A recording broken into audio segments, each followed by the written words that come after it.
Compressor demande pardon à Patricia Mel. C'est chaud. Bonjour, bonsoir à tout le monde. Ça dépend de l'heure à laquelle vous allez regarder ou écouter cette vidéo. Ça, c'est une vidéo un genre. Je vais un peu essayer de résumer la sortie de Compressor hier en vous disant le but que Compressor voulait atteindre et ce qui s'est passé dans ce live. Bref, je vais parler de l'essentiel. Vous savez bien que nous perdurons dans l'affaire Parmesan, la Glutabos et Compressor. C'est la nouvelle année, c'est vrai, mais ne pensez pas qu'on a terminé avec cette affaire. Surtout que Parmesan avait annoncé pendant les fêtes en grande pompe qui devait sortir et qui devait faire mal. C'est bien vrai que Parmesan est déjà au tapis. Ça, il faut le dire. Le mois de décembre, Parmesan a franchement bouffé le Djangui et j'espère qu'il a bien pris du recul et qu'il va venir d'une autre manière. On ne sait pas, mais ce qui est sûr, Compressor ne lâche pas l'affaire. Compressor est déterminé à exterminer Parmesan de la toile. Je vous assure, la manière que Compressor attaque son frère de Facebook, moi je ne pouvais pas, moi je pouvais imaginer, beaucoup de personnes ne pouvaient pas imaginer que Compressor pouvait aller jusqu'à là avec son frère. Ça veut dire que Compressor pouvait laisser éteindre cette affaire depuis, mais Compressor est toujours en train de mettre des pendules à l'heure sur Parmesan tous les jours que Dieu a créé. Vous savez, nous nous sommes séparés la fin d'année dernière, en 2023, par une sortie un peu un genre de M. Messan qui avait brandi aux yeux de tout le monde une personne en live après que Compressor, bien sûr, avait reçu certaines personnes dans son live qui confirmait que M. Messan avait envoyé de l'argent afin qu'on n'ôte pas la vie à Samé, à l'abbé Samé, mais plutôt qu'on lui donne une fessée et qu'on récupère ses téléphones. Ici, désolé pour ceux et celles qui ne comprennent pas l'histoire, je vous invite tout juste à regarder les vidéos précédentes concernant l'affaire Compressor et Parmesan. J'ai beaucoup planté le décor là-dessus et planter encore le décor de nouveau là-dessus, ça serait à peu près comme une perte de temps, mais je vous invite rapidement à aller regarder ça. Alors, je poursuis l'histoire. Compressor avait fait intervenir des personnes dans son live pour faire comprendre que l'affaire de l'abbé Samé n'était pas une chose facile, c'était une chose à prendre très au sérieux. Donc ces personnes avaient témoigné chez Compressor à visage, pas à visage découvert, bien sûr on ne les avait pas vus fermés, voilà. Et Parmesan, pour démentir tout cela, il a fait intervenir aussi une personne du Maroc dans son live, de le nommer, où c'est un truc comme Fadiga. Je pense que je n'ai pas bien suivi son nom, je crois que c'est Fadiga. Un gars comme ça, barbu, très avec les chanvreux et tout. D'ailleurs, les personnes s'étaient interrogées sur l'apparence du gars dans le live de M. Messan qui ne faisait pas sérieux. Donc, le gars dans le live de M. Messan avait fait savoir que c'est Destiny la baronne et Niat Barano qui avait demandé à l'abbé Samé d'inventer cette histoire en disant que l'abbé Samé devait être fouetté ou bien assassiné en quelque sorte, voilà, par certaines personnes. Donc le gars était passé dans le live de M. Messan comme ça pour essayer de laver le nom de M. Messan par rapport à cette histoire. Compressor avait réagi après ça, mais elle a failli réagir encore un moment et c'est là où le mari de Destiny la baronne est décédé et elle a dû reporter son live. Elle a dit que les fêtes passaient d'abord avant qu'elle revenait en live. Les fêtes sont passées bien sûr, 2-3 jours après. Compressor refait un live pour rendre crédible en fait la version de l'abbé Samé. Parce que suite au passage de ce gars, il y a beaucoup de personnes qui doutaient même déjà de l'histoire de l'abbé Samé, mais beaucoup de personnes qui ne doutaient pas encore de cette histoire-là, qui ont commencé à avoir un doute. On peut noter ici là, par exemple, Fleur de Lune. Après ce passage de ce gars là-bas, Fleur de Lune a commencé à parler, a commencé à émettre des doutes et tout. Ce qui a même créé la tension entre Fleur de Lune et Compressor et entre leurs fans, bien sûr. Alors, comme je l'ai dit tantôt, le but du live de Compressor, c'était de rendre crédible la version de l'abbé Samé et surtout, de démontrer plutôt, c'est mieux le mot est juste de démontrer que M. Messan c'est un gros manipulateur. Qu'est-ce que Compressor a fait? Je suis désolé, je suis entré dans le live quand ça avait déjà commencé. Il y a une personne qui parlait déjà dans ce live et cette personne faisait savoir que elle est la seule qui connaît l'abbé Samé et qui connaît aussi ces personnes-là, celui qui avait téléphoné dans le live de M. Messan. Donc c'est lui, cette personne-là, c'est elle, cette personne-là qui était en live, qui a donné le numéro à Compressor en plein live afin que Compressor téléphone à ce gars et il est venu à visage découvert dans le live de Compressor pour dire certaines choses. Voilà, donc Compressor a fait intervenir le gars qui lui a fait savoir que ce n'est pas ce qu'il avait dit en fait chez M. Messang, c'était faux. C'était très faux même. Alors, nous voulions savoir pourquoi est-ce que le gars avait dit. Pour Compressor, elle était sûre et certaine que M. Messang avait dû causer avec ce gars afin que ce gars vienne raconter des énormités comme ça en plein live pour pouvoir décrédibiliser l'abbé Samé. Alors, le gars a fait savoir que non, non et non, ce n'est pas M. Messang aussi qui l'a contacté pour qu'il vienne dire ce genre de choses. Il a juste remarqué, ça ce sont les, je paraphrase les dits du gars, il dit qu'il a remarqué que M. Messang était tellement attaqué dans les réseaux sociaux par rapport à cette affaire. Et lui, en tant qu'un Bassa, le gars, il a vu comment deux frères Bassa étaient en train de se disputer, ça ne lui a pas plu et il a décidé de venir défendre le grand frère M. Messang. C'est comme ça que lui l'a dit. Il a beaucoup insisté pour faire savoir que ni l'abbé Samé, ni Destiny la Baronne, ni Niat Barano, il a dit qu'il ne demandait pas les excuses à Niat Barano, il a demandé les excuses à la Destiny la Baronne, ni personne ne lui a dit viens dire ceci ou cela en live. C'est une pure invention qui est venue de lui-même parce qu'il voulait que les choses se calment, parce qu'il voulait qu'on lâche un peu M. Messang. Mais quand on écoutait le gars parler pour dire vrai, il semblerait que le gars jusqu'à là n'était pas très sérieux. Il n'était pas très sérieux dans quel sens? Ça c'est d'après moi et d'après beaucoup de personnes sur la toile. On dirait que le gars était toujours en train de couvrir M. Messang. Ça veut dire quoi?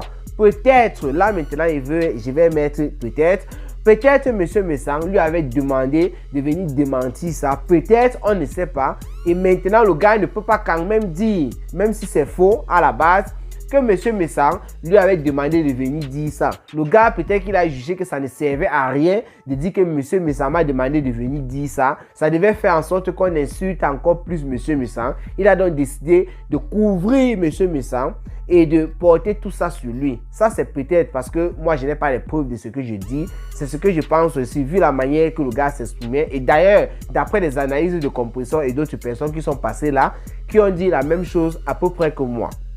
C'est pour dire que ceux et celles qui avaient mis les organes lorsque le gars était passé, d'ailleurs, Cameroun Afrique Japon avait fait la vidéo sur les témoignages chez Compressor, sur le témoignage de ce gars chez M. Messang. Il y avait dit des deux côtés, que ce soit ce Compressor, que ce soit ce M. Messang, ce n'était que du pipeau, ce n'était que du bracata, la vraie poudre de perlimpinpin.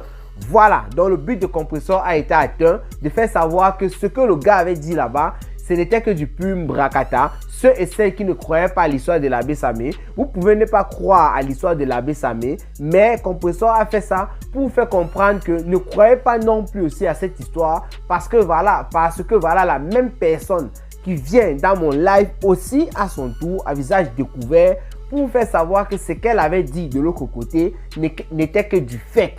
Voilà un peu où Compressor voulait mettre la barre, elle voulait équilibrer les choses. Alors, Compressor, après tout ce que le gars a dit, elle a commencé à raconter certaines choses. Parce qu'il faut dire ici que la boss de Compressor est passée dans son live.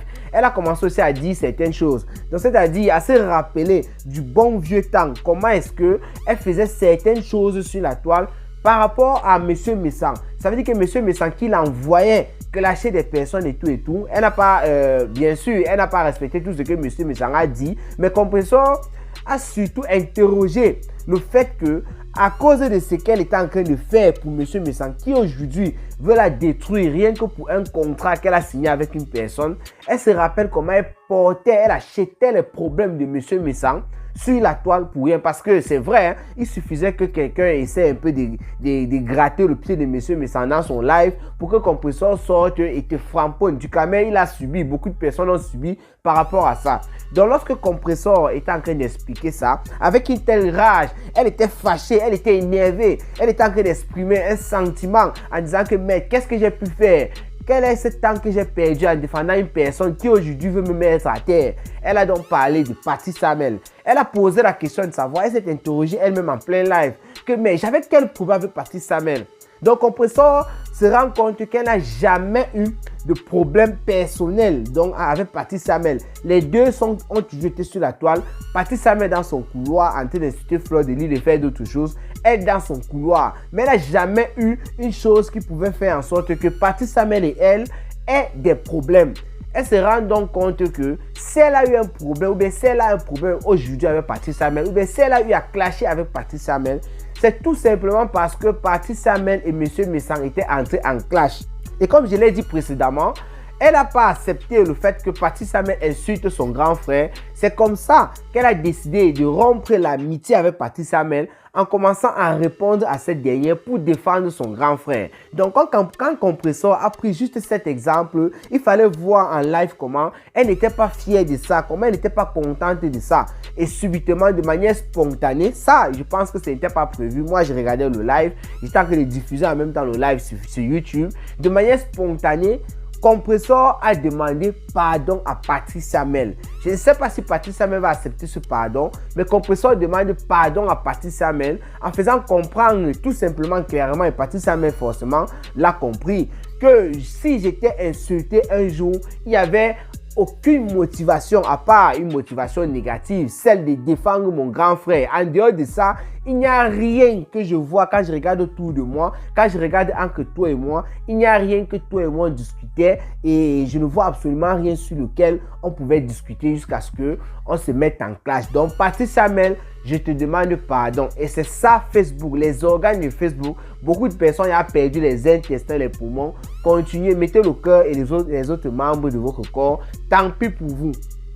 Je vais terminer cette vidéo avec une petite partie qui est déjà en train de presque chauffer sur la toile parce que j'ai écouté quelque chose là, je crois que c'était Ndolo Moulema. Celle-là qui dirigeait la page, qui était, on peut dire community manager, prenons ça comme ça, sur la page de Compressor depuis plusieurs années et qui s'était séparé, et qui s'était mal séparé avec Compressor. Malgré le fait que Compressor avait pris son parti lorsqu'elle était dans les histoires avec Nancy, malgré le fait qu'elle était un peu tendue avec Compressor à un moment, et les choses se sont calmées, Compressor a recommencé à l'appeler ma fille et tout. Malgré tout ça, les choses sont encore en train de dérailler. Parce que quoi? Compressor a brandi un téléphone lors de son live, un téléphone de couleur blanche, voilà. Elle a fait savoir qu'elle subissait, parce que Compressor l'a aussi dit d'une certaine manière, qu'elle subissait un chantage. Il y a des personnes qui sont en train de dire que je vais étaler ta vie, je vais dire si ça, je vais dire les complots que tu faisais sur Fleur de Lille et tout. D'ailleurs, Compressor a rappelé que oui, même si je parlais de Fleur de Lille en mal en privé, il faut savoir que je n'étais pas en bon terme avec elle à cette époque-là.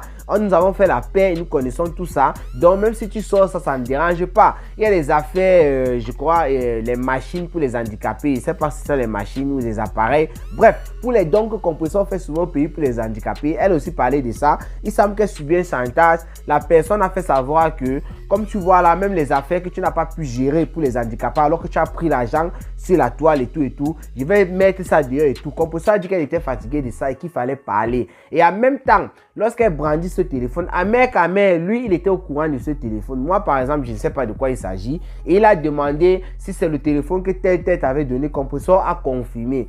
Il semble alors que ce téléphone venait du mari de Ndolo Moulema. Et dans ce téléphone, Compressor dit qu'il y a des balles, il y a des choses. Il semble que Compressor aussi, à son tour, tient au chantage Ndolo Moulema et son mari. Voilà. Donc, Compressor tient au chantage Ndolo Moulema et son mari par rapport à ce téléphone.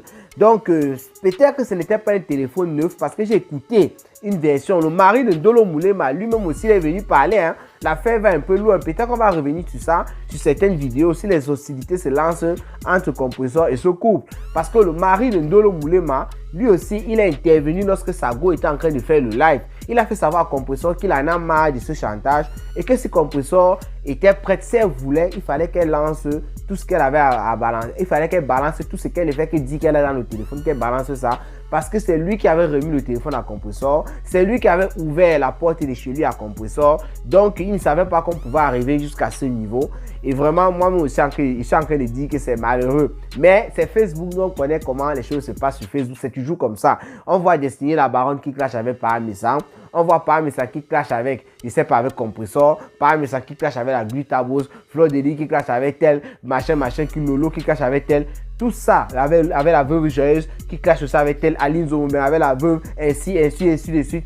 Tout ça, les Natacha de Monaco qui ont reçu la veuve. Vous voulez que vous cite qui, je laisse qui? Ces personnes ont marché ensemble, ces personnes ont mangé ensemble et aujourd'hui sont en train de se clasher sur Facebook et parfois refont des amitiés. Tout ça, c'est du bracata. Nous sommes dans Facebook, du bracata.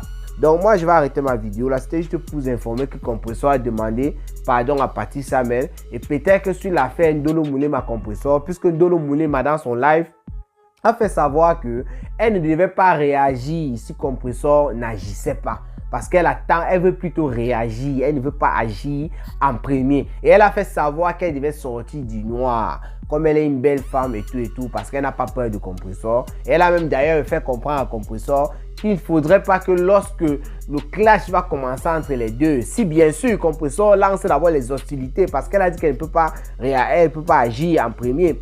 Donc si Compressor lance les hostilités, elle va sortir à visage découvert, elle va répondre à Compressor, elle n'a pas peur de cette dernière et elle a invité Compressor à ne pas appeler des personnes pour venir clasher à sa place, des choses comme ça.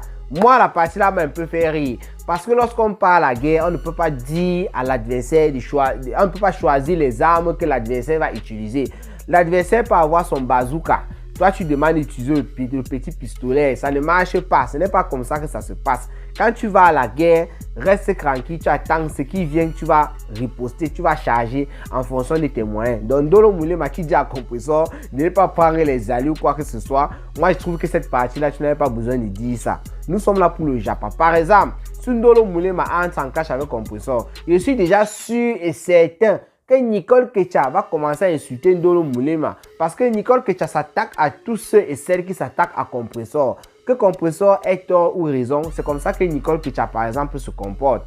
Donc moi je comprends pas ce genre d'attitude que voilà on va en guerre et c'est toi qui dis ce que la personne va utiliser comme arme et tout. Donc je vais m'arrêter là, je crois qu'il y a trop bavardé. Abonnez-vous sur Cameroun Afrique Japap 2. Partagez les vidéos de Cameroun Afrique Japap sur YouTube aussi. Et rendez-vous pour les prochaines vidéos. Ciao, ciao.